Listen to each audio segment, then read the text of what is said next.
morning, everybody. I'm Bill Son, Darren Perry, Director of Technical Support at SOPREMA. And a couple of the guys I have here I want to introduce. I have Dylan Bauer, locally here, and Warren Doucette. You guys in the back there, say hello to those folks if you don't know them. They're our local representatives. And so if you have any questions afterwards, they're always around to provide information regarding SOPREMA. So again, like Bill said, the presentation today is resilient solutions for extreme risk. And a little bit more about me. I'm an engineer, mechanical engineer by education, licensed engineer, licensed fire protection engineer, and a residential roof consultant. And my career started back in 1988 when I got out of college. So yeah, I'm 60 years old, by the way, if you're kind of doing the math, getting old. I worked for FM. Does anybody here know FM? Insurance company? Okay. Insurance company does testing and approvals for roofing systems. If you're involved in schools, all your roofs probably have FM approval, been tested by FM. After that, I worked for REI Engineers, vice president of REI Engineers, our engineering consulting firm, did roof consulting, designed many design projects for universities, community colleges, school systems, and industry. So I have quite a bit of background there, over 10 years in design and construction and consulting. And I also did a lot of forensics work, did a lot of failure investigations, wind losses, building collapses, fires, all those kind of things with both FM, with their claims people, and also with REI Engineers as an outside consultant engineering. But since 2010, 15 years now, I've been with SOPREMA. And as Bill said, I handle the external lab testing. That's a testing for, we build full-scale mock-ups of everything for all types of testing, the small-scale stuff for materials, to get the Miami-Dade NOA approvals, the Florida Building Code, Factory Mutual UL, and so on and so forth. So I do all that for SOPREMA. I also manage a technical team that review requests for warranty. So if a contractor registers a warranty with SOPREMA, my team reviews that and makes sure it's technically sound and provide oversight for the warranty department. I actually write most of the warranties with our attorney. And so getting into the presentation, anybody here a licensed architect, engineer, roof consultant? Does anybody need credit hours for this presentation? Okay, great. Are you engineer, architect? Okay, so you will use this as credit hours. Perfect, okay. Well, this is a non-biased, it's not a sales pitch. This is an education program where I don't go and pitch SOPREMA. So I'll keep it to that. I won't go off script. So you get the credit hours for that. And I guess Dylan, you and Warren maybe can help facilitate that as needed. So today we've got a couple learning objectives. We're going to review resilience as it relates to roofs. And we're going to identify some weather-related risks that impact buildings and community resilience, so the ability for a building to bounce back and recover. After a hurricane, oftentimes communities are affected because, the infrastructure's damaged, buildings are damaged, can't go to school, can't go to work, power's down, fire departments, jails, everything else is wiped out by the hurricane. And that impacts the resilience ability for a community and building to get back up and running. We're going to talk about storm shelters and critical and essential facilities that have to operate during and after a storm and how important roofs are to those. And then we're going to discuss the concept of the secondary membrane, a backup membrane on roofs to provide some redundancy and helps, especially for critical essential facilities that must operate during a storm. So the term resilience gets thrown about quite a bit. If you're on LinkedIn, you see all these people talking about resilience. Everybody seems to have a different definition. I've got one, the old-timey version, is really the ability to bounce back and recover and spring back into shape after you're hit with something difficult. And in terms of roofing and weather, we're talking about toughness. And I like to use the word toughness instead of resilience, really, because resilience is such an overplayed word. But our focus here today is a climate's impact on a building. What you normally hear from a lot of folks is the building's impact on the climate. How is the building going to save the planet? We got to reduce energy consumption. We have to use recycled materials. We're all focused on saving the planet. We forget about saving the building. And down here, that's not an option. You can't play around in Florida. Most of my design work in the past was in coastal North Carolina. I'm from North Carolina, and most of my engineering work was in coastal North South Carolina, which we're hit with. So North Carolina is the second most frequent hurricane landfalls. A lot of people don't know that. I think like Louisiana and Texas do. They have some severe ones, but we have a lot of them, and so it's very important. Each year, the U.S. is exposed to a lot of severe weather, more than most countries. If you look around the world, the U.S. is kind of an interesting country. We have a lot of severe weather. This is a one-year snapshot from NOAA, and you got over 34,000 reports of severe weather throughout the U.S. And you notice that Florida doesn't have as many as, say, some of the other areas of the country. So a lot of, this is all throughout the U.S. And to have a community that can bounce back and recover after, say, a hurricane or any kind of emergency, you need resilient buildings. Your buildings that are the heart of the infrastructure for a community need to be able to bounce back and recover or be minimally affected so people can keep going and we can keep going in the community. And to have a resilient building, you have to have a tough, resilient roof. And that's what we're going to talk about today, really. And we'll start by identifying the risks, the things that really are a risk to building roofs and the buildings, and that affect the building's ability to bounce back and recover. FEMA, the Federal Emergency Management Administration, publishes some documents and some information online for natural hazards. They have a natural hazard risk data, and I know FEMA gets a lot of bad rap. I think maybe down in Florida and in North Carolina, we got about a big hurricane and big flooding, and a lot of people, really came down hard on FEMA recently, and, even the president wants to eliminate FEMA. But it's interesting, though, FEMA funds the International Code Council, ICC, so that's who funds how the building codes get written. So it's kind of a real interesting web. So, you go in and start eliminating things like, ooh, I didn't know these guys were all interconnected. So, but FEMA publishes some pretty cool data, and if you're not familiar with this, and if part of what you do is evaluating risk of where you live, let's say you're in charge of a school district or college or many buildings in an area, they've got a pretty cool tool. If you're not familiar with it, just go to FEMA.gov, go in and just go in your browser and type in the National Risk Index FEMA. It'll pop up, and there's an interactive website, and it's got some really good information. And what it does, FEMA identifies communities and that are at risk and for natural hazards. And what it does, the data in there helps like a designer or somebody who's more of a director type position try to kind of determine where I put my resources. It helps you focus on mitigation efforts. So like I'm in Florida, I need to focus on wind. I don't need to worry about avalanches and mudslides. I don't have that down here, but I need to worry about things that make sense in my area.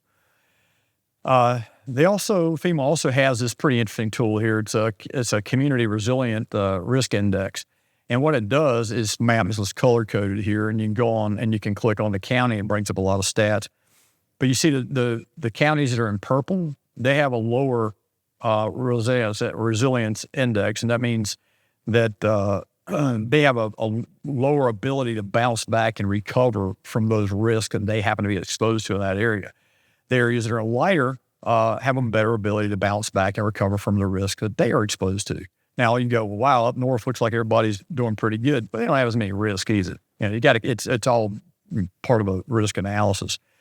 The data is compiled by 91 contributors. It's government agencies, universities, and private sector, and they all compile it. FEMA compiles all this data to come up with this kind of resilience index. You can go in here and you can click on it, you can expand it, look in Florida, you can go into individual counties, compare how your county stacks up with other counties within Florida and how it stacks up with counties throughout the U.S. This gives you an idea of like, yeah, we're not doing so good. We've got a lot of risks, or maybe our infrastructure is not so good.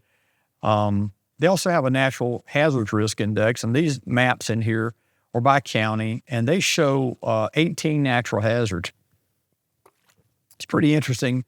You go in here and you can say, well, hey, is Florida exposed to avalanches? Well, probably not. You click on that map and it'll show you, what your risks are like here. But hurricanes, of course, a lot of counties, you have a really high risk index. Some counties don't have such a high risk index, maybe because there's a combination of low exposure and good infrastructure. So you can go in here and Things like lightning, that's when you don't think about too often, but, there's certainly hazards associated with lightning here, and building protection systems that can help mitigate that. So let's take a closer look at just a few of these. I want to look at a few. I want to focus on a couple of these climate risks and talk about them and see how they really can impact roofing specifically. Because our topic today, by the way, just walked in, we're talking about risks associated with climate and exposures, and also how roofing can help mitigate some of those. So the first one FEMA identifies as strong wind. Now, strong wind, we're not talking about, FEMA's not talking about tornadoes, we're not talking about hurricanes, we're talking about just strong wind. Straight line winds that just come out of a storm somewhere. And they identify this as a special map for just strong wind. And you notice that Florida has a couple of counties in there, and I'll pull it up in a minute. But wind exceeding 58 miles an hour just from strong, just from a storm front.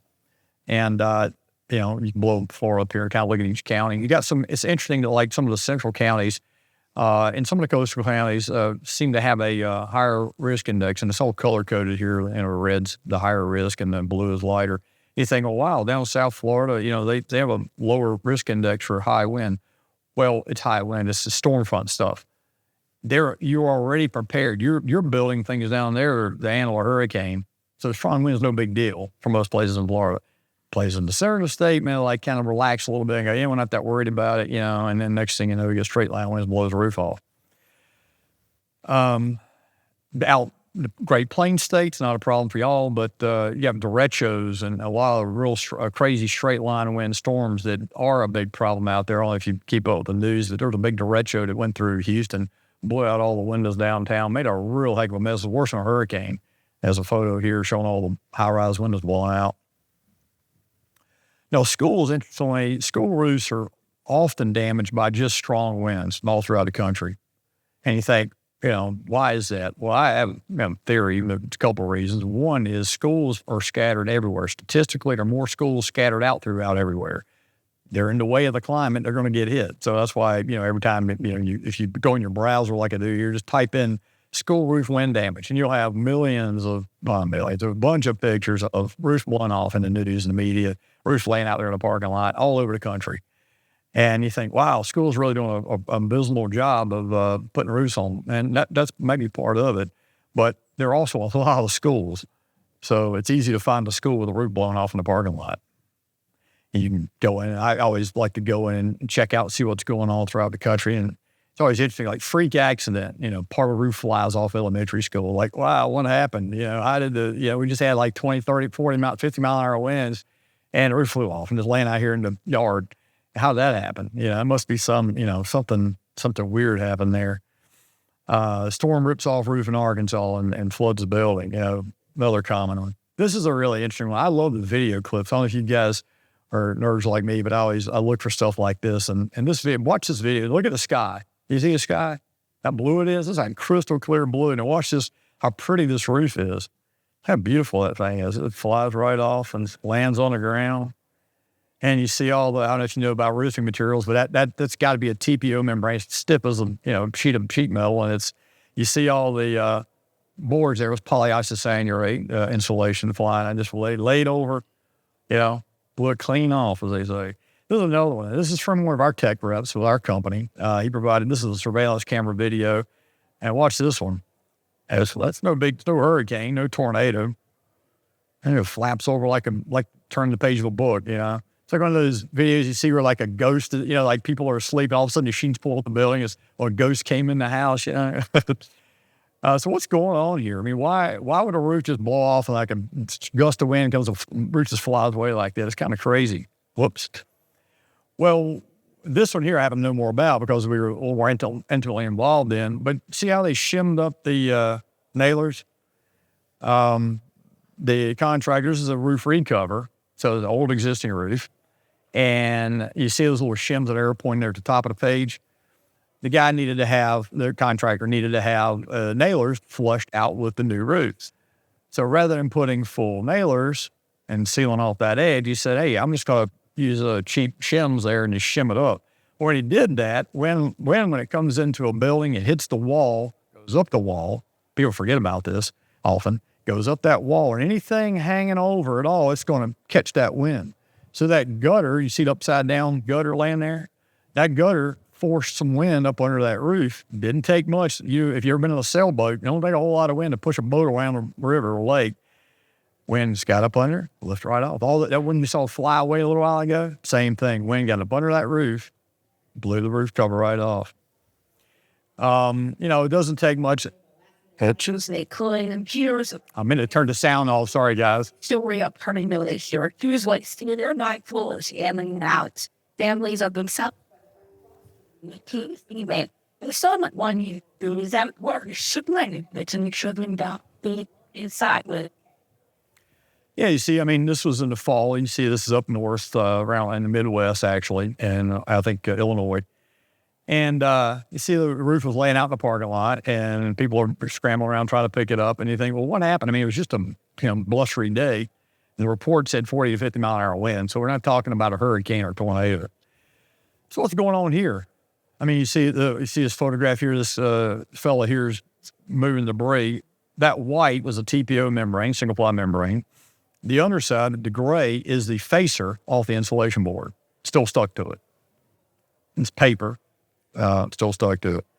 So what happens is very common mode of failure when you see these roofs blowing off, you think, oh my God, it must have, this act of God, don't blame God. There's other things going on. Wind gets up under the roof, and it's not designed for that. And if you got low peel strength of materials and you get wind up under a membrane or up under a roof, I can go out, and I don't have a video in here, but I've got another video where we just take a membrane and we just back up and just peel it right off. And you're a contractor, right? Anybody here a contractor? Have torn off a roof? Okay. Well, if you have, it's very easy to take and peel anything off of a lot of materials. It does take. So when it goes into peel, it's not really designed to go into peel. You don't want wind up under the membrane to blow the whole thing off. So, when you are adhering things with low peel strength together, they can be peeled away easily, especially insulation facers that are paper facers like that. So, the goal is, what can we do to help prevent this? Well, if you're going to be adhering a sheet of plastic for the roof, a sheet of anything as a roofing membrane, you want to adhere that to something that's substantial, not paper-faced polyiso. Every manufacturer will say, we recommend a substantial cover board, not adhering directly to polyiso. However, it's done every single day, many times a day. Just go straight to the insulation with very low peel strength. And the edge details, more importantly, if you got low peel strength, that's okay. But if you get wind up under the edge, all bets are off. The design standard for roofing is ASCE 7. It's required down here in Florida. It's a book that says, here's how you calculate the wind loads and the pressures that are on. You need to hold on. This is what's trying to pull the roof off the building. Here's what you calculate to hold the roof on the building. When you run those numbers, it does not account for air getting up under the membrane. It says there's a little bit of air that gets in the building and kind of pressurizes the building from inside. There's another component that's coming over like this is a building, it comes up and over, and there's a suction or negative pressure trying to pull it off from the outside. So you got a little bit of wind getting inside, kind of creating a bit of a positive pressure in the building itself, and some that's going over the building, trying to suck the roof off from the outside. And you combine those two together, determine how much attachment you need to hold that roof on. It does not, nowhere says, okay, what happens when wind gets up under the roof membrane? That's like, screwed up. That's a problem. So you got to prevent that. So this photograph here shows this was a school, this was years ago I went to, and what was happening, I couldn't figure out why the roof was leaking. Didn't blow off, but it was kept leaking along these walls here every so often. It was a coastal area, so they have wind-driven rain, and wind would blow up the side of the wall, and it kept having these leaks. The roof wasn't leaking, but it was blowing up and getting in a giant crack in the exterior. It wasn't sealed off from wind. It was blowing rain straight into the building. This little video here is independent of that. It's another video. Different building, but it was public domain online. But you see what happens. It's just a breeze blowing. Once that membrane is no longer attached, the wind's getting under it, it's just flapping around. You ever heard of a wind vent system or vacuum type membrane system where you put a sheet of membrane down, you put vents, and when wind blows over it, it sucks the air out of the tube around the perimeter, and it sucks the membrane down. And you have no attachment. A loose sheet of plastic rolled out over the roof. It's got these vents. The way that works, the only way it works, is to seal off air from coming up from the inside of the building and meandering around there and puffing that thing up and seal off the perimeter. What happens is, the theory is, when it's the building goes up over it and that suction sucks the air out of a tube and sucks the membrane down to the roof, and you've got no internal component because you put it down over a sealed building, a sealed roof. So it just, you got no attachment, just a sheet of plastic laid out over the building, nothing screwed down anywhere, nothing glued down. And they work, interestingly, I've been on many of them, I've seen them, they work until there's a breach or a failure and wind gets under the roof, and then it literally flies off. On a couple I've seen, one was in the interstate, on Interstate 85 in North Carolina. The other one is blown all over the place onto other buildings.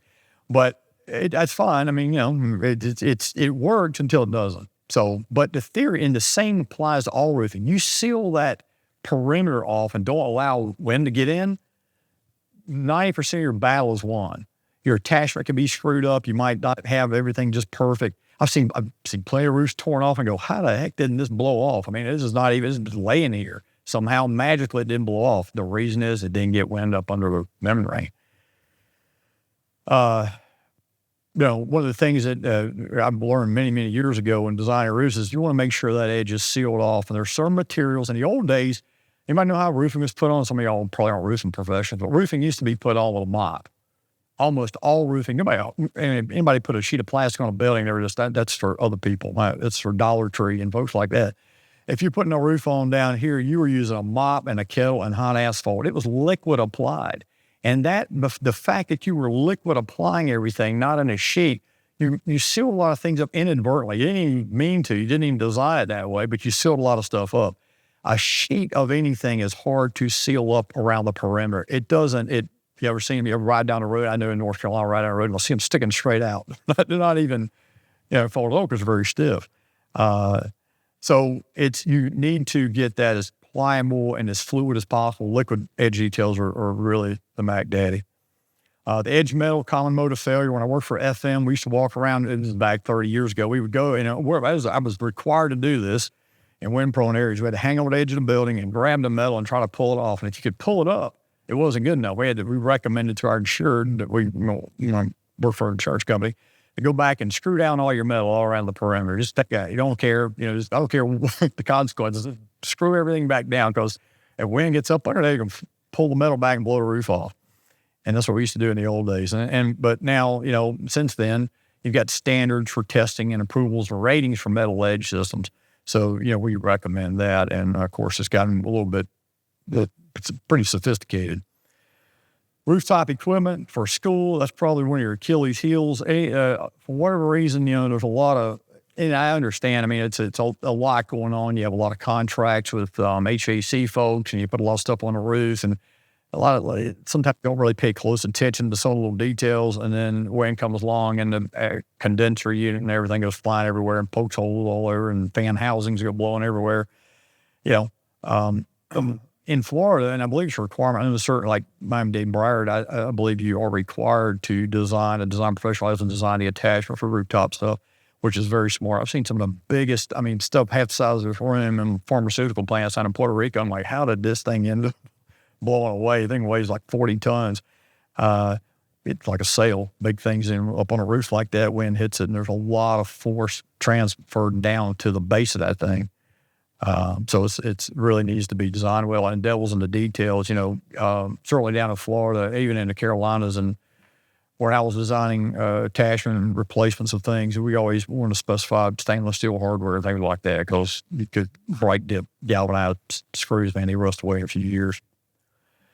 Hail. Anybody ever experienced hail there in Florida? Y'all ever seen hail? Rarely. It's pretty rare. It's strange because I live in Eastern Carolina, and it's rare there. But we've had higher frequency of that kind of thing. My nephew, his house got hit with hail. It was like unreal. We'd never seen anything like it. It destroyed his roof. He had a old 100-year-old metal standing seam roof. But there's a lot of areas in the U.S. that, it is a risk. And of course, you can see if you go into FEMA here, this is kind of cool thing about this year. What kind of risk we have for hail down in Florida? Well, at least FEMA says you don't have a whole lot of risk. But impact resistance is important. I bet you got all kinds of stuff flying around on roofs down here. So even though you may not worry about hail, impact resistance of your roofing is really important. And impact damage in general is not always obvious.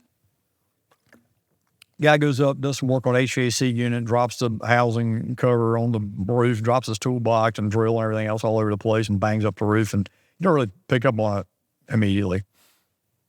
Interestingly, I find this pretty interesting. It's the International Building Code, not the Florida Building. Well, it is the Florida Building Code too. There's no standard for it. There's no requirement for hail impact. There's some impact requirements in the code, but nothing for hail.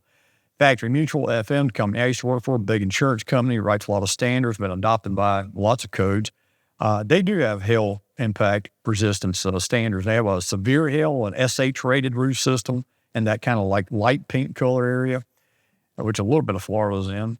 And then you got this darker red color, and that's a very severe hail rated. And that's the first one is first one's a steel ball. Just drop a steel ball, hits the sample. And if it doesn't get cracked up or damaged, you're good. It gets a severe hail rating. The very severe hail, they have a pneumatic cannon, shoots an ice ball into the sample. It's a prepared sample. This sample is weathered in an accelerated weathering chamber for UV exposure for 1,000 hours. And then it's put in an oven for 160 degrees for 1,000 hours. Then they chill it down to 45 degrees and shoot ice balls. And so these samples, I built these in their test lab up in Rhode Island. To get this rating. And the ice ball produces about 53 to 58 foot-pounds of impact energy. And you think, okay, when you're standing there watching this, it doesn't look like a lot, but man, I'm telling you, that's a pretty intense impact. And a lot of things can't pass that test. There are quite a few common materials. A lot of the things that our company promotes and sells down in Florida already passes. There's nothing super special. So you've got a lot of systems that already passed it. One of the Achilles heel, one of the tough things to overcome are the faster plates, because FM requires you to shoot that ice ball onto the membrane right over that plate. So you got to have a pretty tough, resilient membrane to be able to not get cut by that plate. So you can see, like, that give you an example, some of the things we tested, just what the plate looks like after an ice ball hits it. It bends that metal plate, that galvanized plate. But as long as the membrane doesn't split, break anything, they should consider that passing. So you got tough, thick materials like modified bitumen. They absorb all that impact and do quite well. But you get a thin single-ply membrane, they struggle. There's not many out there that I don't think any of the bare PVCs or TPOs can pass, and we manufacture both, can pass directly on that plate because it'll cut that membrane at that plate. Some of the fleece backs, if you spray a lot of urethane adhesive down, you can kind of protect it. But what happens is another failure mode with that test is cracking the substrate below. So you need a really tough substrate and a thick membrane. In the real world, a lot of people don't really care. I don't put too much stock in external laboratory testing. They're obligatory, got to do it kind of thing. It does kind of separate the wheat from the chaff. I mean, it'll show you some of the things that don't work. But in the real world, you want a tough, and so especially down here in Florida, you want a tough membrane and a tough, resilient cover board.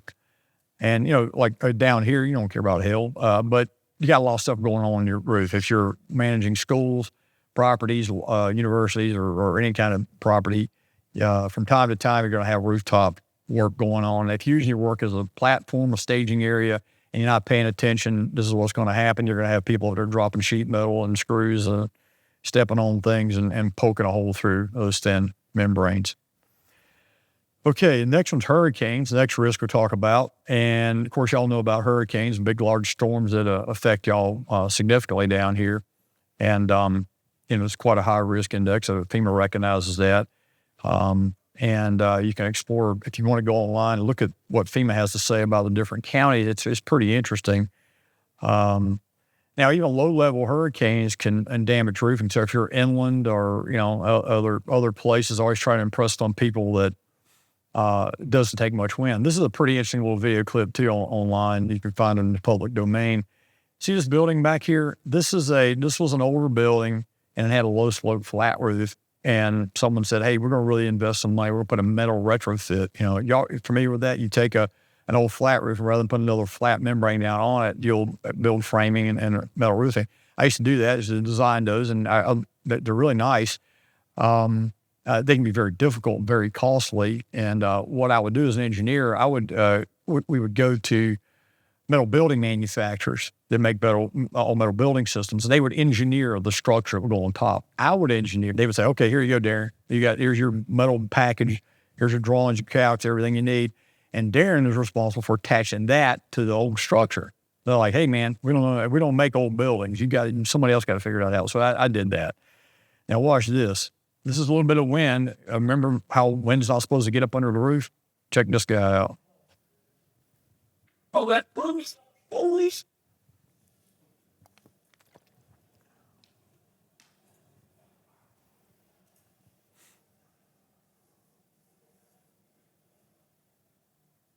Yes.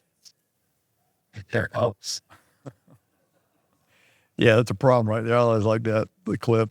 No, I mean, if I rode by there, I'd say, "Oh my God, a tornado came down, took that roof and sucked it off and threw it over there in the corner." I was like, "Oh my God, act of God." No, it wasn't anything like that at all. You saw that guy driving by there. It was lifting up, going down, up and down, up and down. Finally, a little gust came by, flew off.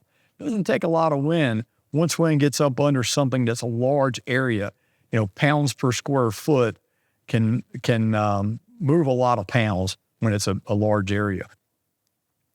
So in hurricane-prone areas, we used to have a little saying at FM, Factory Mutual, where I used to work, when we would do insurance claims, we'd go out and look at all these buildings. We had Puerto Rico and down to Florida and some other places after a hurricane, send a bunch of us down there, and we'd go out and scour, look at our insurance and see what happened. We always said, especially for single-ply membranes, one goose, no roof. You find one little flaw, didn't take much. But you had a hurricane, you're blowing 4, 6, 8, 12 hours of wind is constantly blowing and blowing and blowing. It doesn't take much wind that gets under that roof and it's gone. So we used to say, yep, just found one little flaw here. If that one little thing had just not, been there, probably would have been all right. And it's hard to bounce back and recover without a roof. I mean, you're in a hurricane-prone area. Everybody's scrambling for the same resources. I imagine all y'all been through hurricanes. I know I've been through several, even in Carolinas and the coast where I live. And resources are tight for a while, especially when it comes to finding contractors that can come out and address issues like with no roof. So it's hard to bounce back and recover. And lightweight membranes, especially adhered to weak substrates, like I've shown a couple of these other slides, are really susceptible to hurricane damage because you've got things. What time I forget to 9:30, right? Okay. I got scared here for a minute. Lightweight membranes here to weak substrates are really susceptible in a hurricane.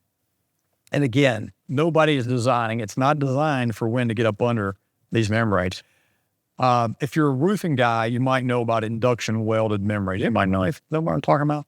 You take basically what you got here is these plates. You weld, you screw down the insulation. You roll out a big sheet of plastic. You go on with an induction welder and you melt the plastic sheet to the plate surface, and that's what's holding it on. So you see that little photo there is you're pulling up on the membrane. The membrane is supposed to be glued down to that plate, and that's what holds your roof on. That's all it holds it on. And if you have any kind of issues, you have a couple of welds that go bad, and you're in a hurricane-prone area, like look at this building right out of the ocean. You have a hurricane come by, it's very unforgiving. They don't give you a lot of slack. To make these work right, you have to really focus on high-quality welds, and you better have people out there that do a fantastic job. And I wouldn't go marginal on these. I wouldn't say, well, I need 1 per 4 square foot. You better go in and tighten that up a little bit and not be like, well, I'm a little bit cheap today. I think I'm going to use this in a hurricane-prone area. I better know what I'm doing. Seam fasten, when you screw through the membrane, a little more consistent, because what you're doing is you're screwing through the sheet. So the quality there is all dependent on the quality of the materials. So it's a lot of consistency. You got a plate, you know what that is. It's going to be very consistent. You're going through the sheet's not going to change. You're going through a reinforced sheet. It's very, very consistent. When we do the testing in the lab, I can usually predict the uplift resistance I'm going to get before I run the test. I can run some math. I can look at some other data we have, and I can say, with this spacing and with this sheet, I should be able to hold a certain pressure and really and be very consistent and accurate, and it's a little more forgiving out in the field. Seam fastened multiply membranes are even tougher and more forgiving. You got multiply, and it's thicker. It doesn't flap around. You fasten those in a tighter spacing, and The nice thing is the load path goes from the membrane down to the structure, so there's nothing in between that can fail. You've got really the only failure mode you're looking at is maybe pulling the screws out of the structure or ripping the membrane over the plate. And you can dial that in really accurately when you're trying to determine what your wind resistance of that system's going to be. A little more expensive, not terribly, but they're definitely tough. You got that, 1/4 inch thick 2 plies of material, very tough, resilient type system, and very cost effective. Now, as you know, and I've got to learn this too the hard way, in my own home, we have a hurricane and winds blowing like a fire hose on the side of the building, and I live in an area where we don't, you don't focus too much on this until every, 5 or 6 years we get one, but, water starts coming in everywhere. I'm like, how am I getting water in the middle of the house? I got a door threshold and somehow water's coming in, the middle, and you got, all your plumbing vents are leaking and everything else. So you get stuff like this going on. And this is blowing for hours and hours. And you think, well, one of my most susceptible details on especially a low slope roofing system like you find on university schools and industry are your flashings. And your flashings are where the roofing terminates and transitions into something else. It's like a flashing is where one thing turns into another. So out in the middle of the roof, it's just one big old sheet of roofing, and that's what we really test. But the flashings are really your weak link, and especially in high winds and really in extreme rain, because you're transitioning to another thing. It might be transitioning to a masonry wall, a precast concrete wall, stucco, could be an air conditioning unit, it could be a pipe. So when you're transitioning to something, the best solution out there is really a liquid applied flashing. And there are a variety of those out there on the market. But what you're doing, you're basically painting the roof onto a surface where it's liquid tight, self-terminating, and water has a harder time finding its way behind a painted on flashing system than, say, a sheet. You take a sheet of plastic and turn it up and put pins through it and put a bead of sealant on it, much more susceptible to water eventually after 10, 12 years, finding its way down there, working its way up, spraying a hurricane blowing onto the wall or to that detail for 8 hours. And you think, well, I got a 20-year warranty. Well, I think that probably ain't going to work. Another thing, talked about hail a little while ago, but really down here, you got situations occasionally where you have a lot of wind-borne debris. And there's some pretty cool videos out there in the public domain to look around. That was really funny. These guys were talking in the truck together. Like, holy cow, we got to get out of here. We have pieces of roofing flying everywhere. So in hurricane-prone areas, especially areas right on the coast, you really want to consider roofs that are tested for large missile impact. And we'll talk about that a little bit more here in a minute. Tornadoes, increased report of tornadoes this year. First quarter, there was 364 reports throughout the U.S. Last year, this time was 164. Interestingly, Florida has a lot less than last first quarter. But it's a growing risk throughout the U.S., and it's something that the building codes have really paid a lot of attention to. On average, we have about 1,200 reported tornadoes per year, a lot of tornadoes.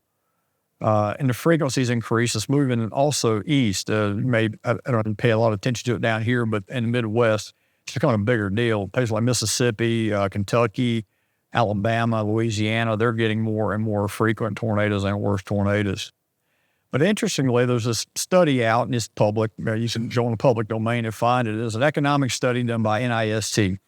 And basically what they were doing, they were saying, hey, let's look at tornadoes and see if we can't do something to improve buildings to resist tornadoes. So in this study, they found that 97% of tornadoes are all low-level tornadoes. The vast majority are under 135 miles an hour. The vast majority, 97%, are EF0, EF1, EF2. So we're all focused on those 3%, that's the EF3, 4, 5, that blow buildings completely apart and go, oh, there's nothing we can do. We can't do anything about that. Well, there is. In this study, they determined, and through a lot of analysis, we now have requirements in the building code. The latest Florida building code and international building code include design requirements for tornadoes. Now, don't panic and go, oh my gosh, I got to design every building for a tornado. Probably not. And the reason is the focus on the building codes, the actual requirements, the obligatory requirements by the codes are really focused on these low-level tornadoes, but they're also only focused on critical and essential facilities. They also have to be very large. There's a whole decision tree you have to go through and step through and go, do I need to design my building for tornado resistance? It's low-level tornado resistance. Most buildings in Florida, you do not, by code, by like the law. You might want to, but it's not really a requirement, hard requirement for most facilities. But it is, again, the codes are focused on these critical and essential facilities that have to operate during and after a storm event. So there's a whole thing that the code and the ASCE 7, the design standard, will step you through to tell you if your building, in fact, does need to be designed to withstand low-level tornadoes. I'm not talking about a tornado shelter here. I'm not talking about a bunker you get in where the tornado comes and you try. That's different. There's a different requirement. Talk about that in a minute. But you got a power plant. Here's one in Florida. This is my old company. We were up there on that roof. We took this picture. And do you see anything you recognize now? You've seen a lot of pictures of this. You recognize what's on this? Remember that yellowish-looking cream color insulation, that black paper fascia, and a glued-down sheet of plastic? Would you want to put that on a nuclear power plant? Sure. Why not? I mean, that's what we did. And I'm not saying it's a bad idea, but, when one goes into a roof on a power plant in Florida, I don't know, go figure. So, many systems can meet these loads. What you do is you go and you calculate wind loads based on tornado, a tornado. This design guide here steps you through it. And the loads you come up with, surprisingly, are not that high. And not as high as most wind loads, say in Broward, Miami-Dade County for the hurricanes. These tornado wind loads you calculate, can easily be met by a lot of roofing systems that we actually install down here in Florida. The problem is you've got to be careful in relying on ratings and minimum requirements, because that'll catch you every time. You start focusing on, I only need a certain rating to meet a certain load. It was in a book and we calculated it. You really need to go, I need to look at this a little closer. Do I really want to rely on, little thin ribbons of glue? I'm trying to design a roof on a power plant in Florida. You really want to avoid certain materials. Now, as far as improving resilience, the question is really, how can we improve building resilience? How can we as a group say, yeah, we can actually improve resilience and bounce back, recover, keep going after a big storm? We can start by choosing tougher, resilient roofing systems for sure. Mm-hmm.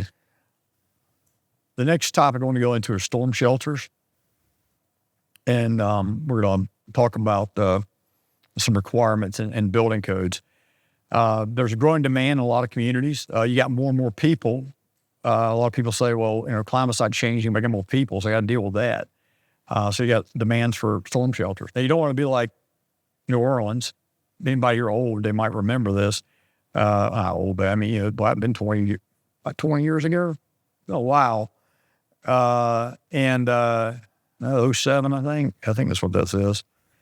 The mayor of New Orleans put everybody, all comers, come on in here into the Superdome and we'll be all right. The roof's designed to withstand rocket attacks and, meteorites. We'll be all right. Well, the structure can withstand, like somebody could drop a house trailer on it, would be fine. But you recognize something in that picture? Anybody now? You got a little bit of, you kind of coming along here. You see what that is? See that cream color stuff and that black grayish looking stuff and that white stuff? A sheet of plastic glued to a foam board. That's what that roof was. It was already loose, hanging there like a loose tooth waiting to be blown off. Didn't take a whole lot of wind. A lot of people say, oh, well, how can you expect that roof to stay on there? Hurricane Katrina didn't really go through there. Went through Gulfport, miles away. Didn't take a whole lot of wind to blow that roof off. So if you're responsible for saying, hey, I'm going to designate a building, we're going to put it on the news. Hey, everybody want to come over here to my building when there's a storm, you better make sure your roof is in pretty good shape. Folks over in, maybe this is close to home. I don't want to offend anybody here, but Hurricane Milton came through last year. They set up emergency operations there down that building, and roof blew off. And I don't know what kind of roof this is. This is a very interesting roof. We had some phone calls. Hey, do you have anything that you can put back on this building? And I was like, that's not our game. We didn't really have any solutions for this special building. But certainly want to make sure if you're going to say, I'm going to designate this building as a storm shelter, as an emergency facility, you want to have something that actually is going to withstand the emergency or the exposure. critically essential facilities, hospitals, power plants, even prisons, universities, dorms. You got kids in there maybe riding the storm out. You know, you might want to say, yeah, it might be a prudent thing to design that roof as a storm shelter, or at least a roofing. I mean, the windows and the walls, everything else might, not the doors. There are a lot of requirements. But the roofing's pretty easy when you're replacing a roof. You know, once you have a roof on there, it's a little hard. But, you know, like even prisons, anytime you have confined people, it's like, you know, if you have a hurricane, I remember down in Puerto Rico after one of the hurricanes, at the time we insured the Corrections Corporation of America prisons, and private prisons. I don't know if you ever heard of them. But I remember the guy that worked with me, he said, yeah, I went on to the prison, and he said, one of the guards said that they stood over the main switchgear, well, a sheet of plywood. Water was coming down. They were trying to deflect the water off the switchgear because that was the only thing that was keeping the guys in the prison. Because if the power went down, he said that, everybody would break loose and be a real problem. So the roof had blown off, and, they had water pour into prison, and, that's not something you want to have. People think, it's just prisoners, don't worry about them, but, we don't want them running amok after a hurricane. ICC 500, this is a codified standard. It's in the Florida Building Code, International Building Code, and it's a standard that basically says, here's what you do if you're going to designate a building as a storm shelter, here's what you should be doing. Basically, you're going to design that roof and the building for higher wind loads. You're going to calculate the pressures on that building acting on it and say, okay, I'm going to up that a little bit because I'm going to put people in here during a hurricane. So let's make it a little bit more, maybe a little more conservative, have a little higher wind loads. And the other thing you want to do is you want to test the fenestration, the envelope for impact resistance, windborne debris, because you got all kind of stuff flying around in hurricanes. You want to make sure that nothing goes flying inside the building and hit somebody.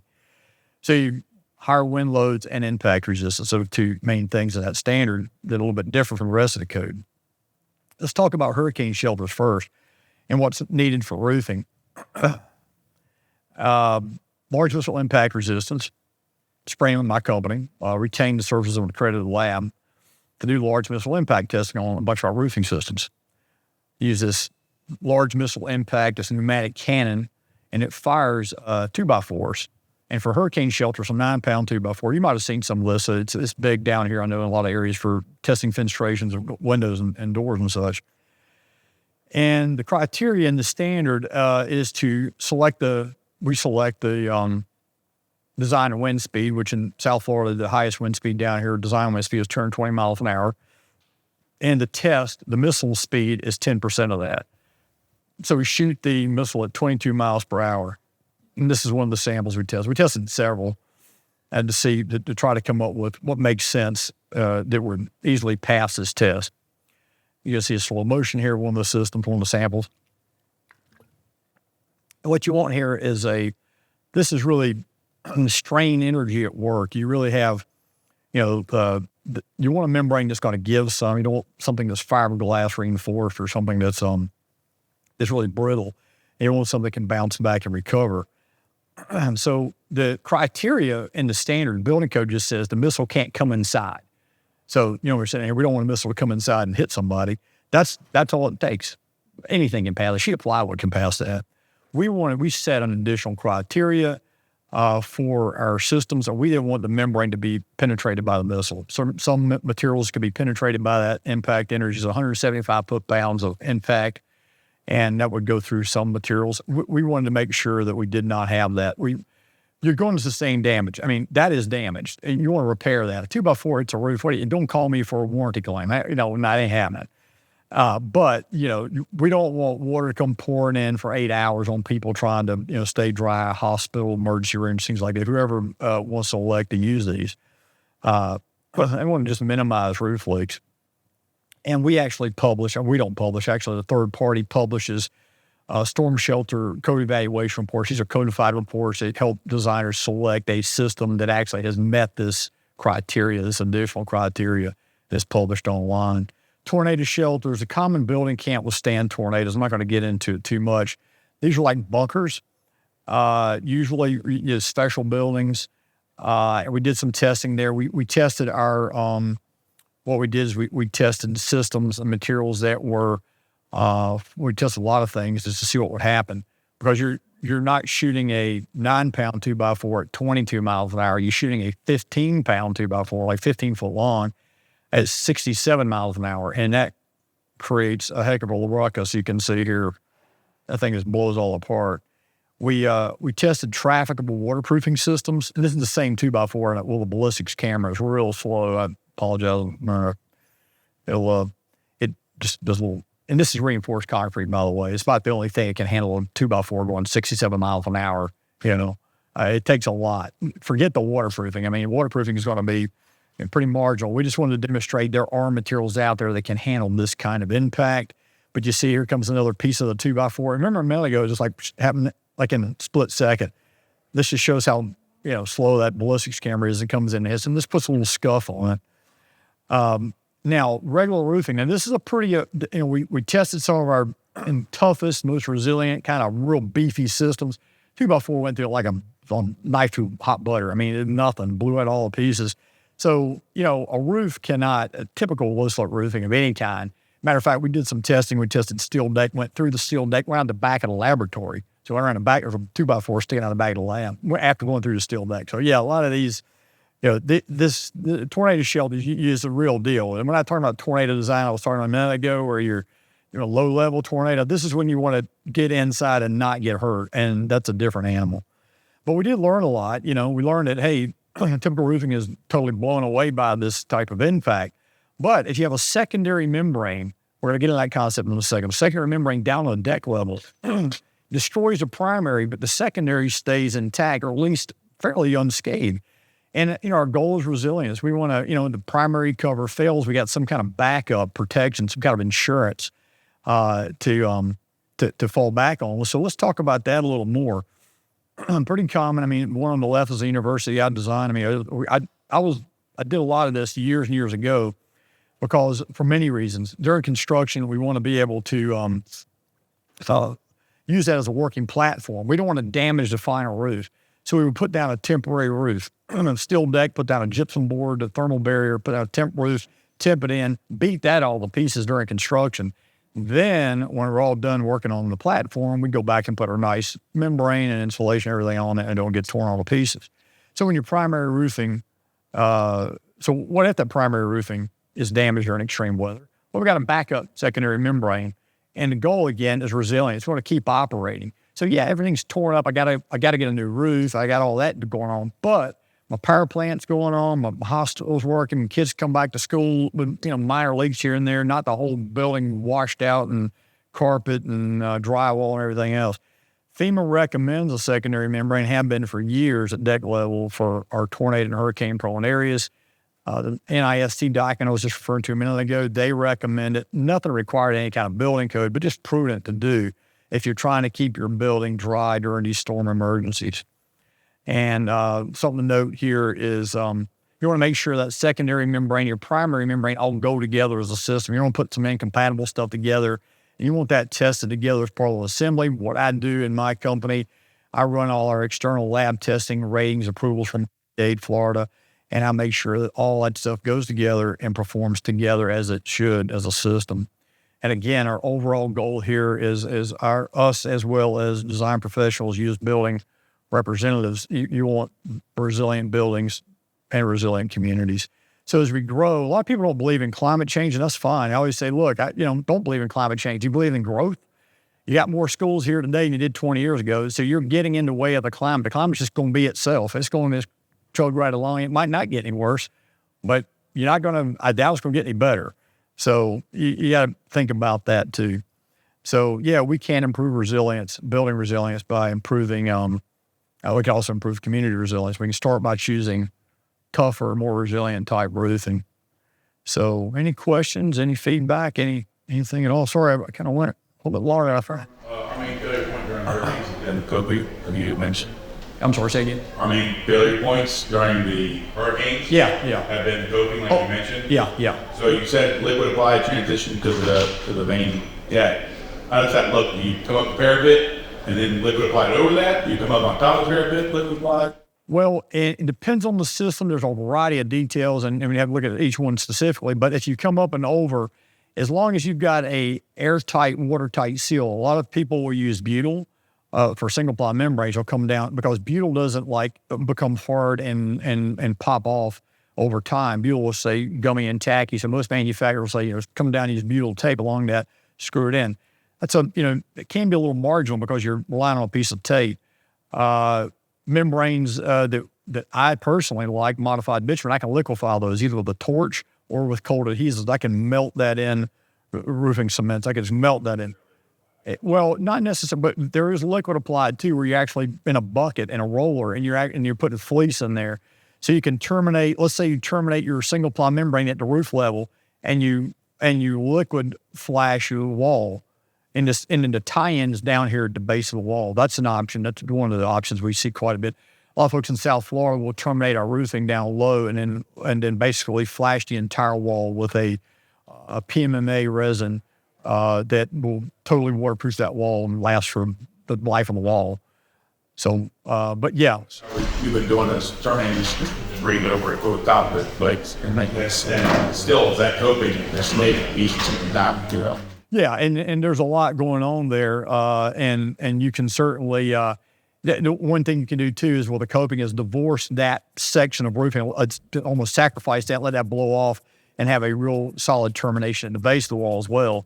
And have that sealed tight. The only problem is once you peel that off, there's a lot of force that will pull, and you think, oh, I have this peel stop. Peel stop is bubble gum to lobotomize.